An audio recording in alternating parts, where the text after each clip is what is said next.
राजा बलि अपना सब कुछ दान करना चाहता है, पर गुरु मना करेंगे कि दान मत करे।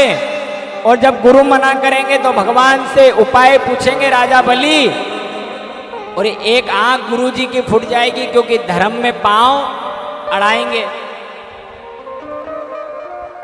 इधर मनु महाराज, जैसे ही कर्दम्ब ऋषि की निद्रा खुली और बोले देवहूति तुम अब तक तुम्हारे घर नहीं गई। देवहूति कहने लगी स्वामी, एक बार विदा होने के बाद में एक बेटी का घर यदि होता है तो उसके पति का घर होता है, और मैं आपके पास ही आप साधना तपस्या करने लग गए, मैं आपको छोड़ करके कैसे जाती। हाँ, इसलिए मैं अपने मायके नहीं गई। मांगो क्या चाहती हो? कर्दम्ब ऋषि ने पूछा। देवहूति कहने लगे, बोले एक स्त्री जीवन में क्या चाहेगी भगवान, बस उसकी सूनी गोद हरी भरी हो जाए। कर्दम्ब ऋषि के साथ में देवहूति मैया ने नौका विहार किया, और प्रथम में 9 कन्याएं उत्पन्न हुई। 9 कन्याएं जब हो गई, ऋषि ने पूछा माता आप क्या चाहती हो तुम?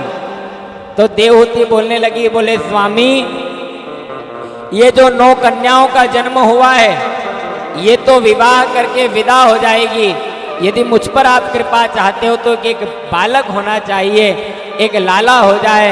कर्दम्ब ऋषि को याद आया कि स्वयं परमात्मा मेरे घर में अवतार लेंगे, और 10वें पुत्र के रूप में, 10वीं संतान के रूप में देवहूति की माता के गर्भ से भगवान कपिल नारायण प्रकट हुए।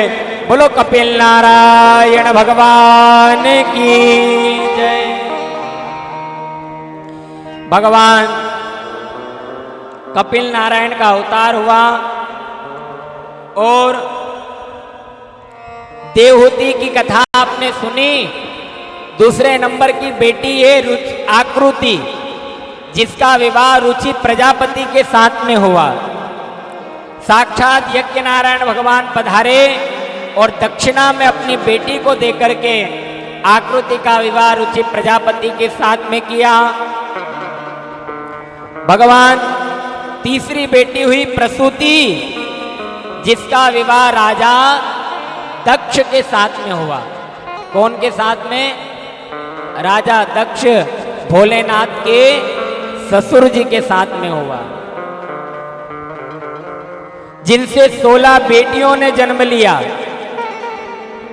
16 बेटियों में 13 धर्म से ब्याही, 14वें नंबर की कन्या अग्नि से ब्याही, स्वधा नाम की, स्वाहा नाम की।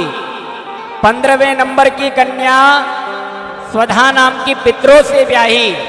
ध्यान रखना, जब आप पूजन करते हैं, हवन करते हैं तो बोलते हैं स्वाहा, वो अग्नि की पत्नी का नाम है स्वाहा, और पितरों की पत्नी का नाम है स्वधा।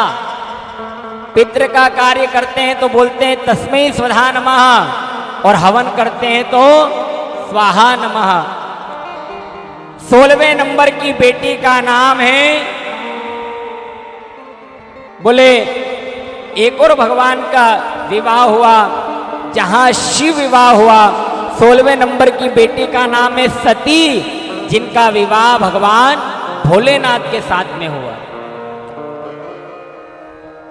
लेकिन जब सती मैया का जन्म हुआ ना, तो ये प्रार्थना की गई थी कि राजा दक्ष जिस दिन तू मेरा तिरस्कार कर देगा, मैं उस दिन अपने प्राण त्याग दूंगी, मैं तेरे घर में अपने प्राण त्याग दूंगी, मैं साक्षात जगदम्बा हूं। और ये ऐसी विशेष कथा है माताओं। क्या घटना घटी? जीवन में सब करना, भगवान जगन्नाथ के पास में जाओ, भगवान कुछ दे ना दे, लेकिन हमारे घर में एक बेटी जरूर देना, हमारे घर में। और बेटियों को भी ऐसे संस्कार देना जैसे माता देवहूति को मिला।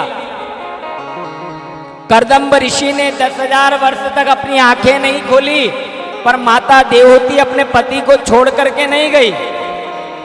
अपनी बेटियों को ऐसे संस्कार देना कि इसका इसकी मांग अमर हो जाए, इसका सुहाग अमर हो जाए।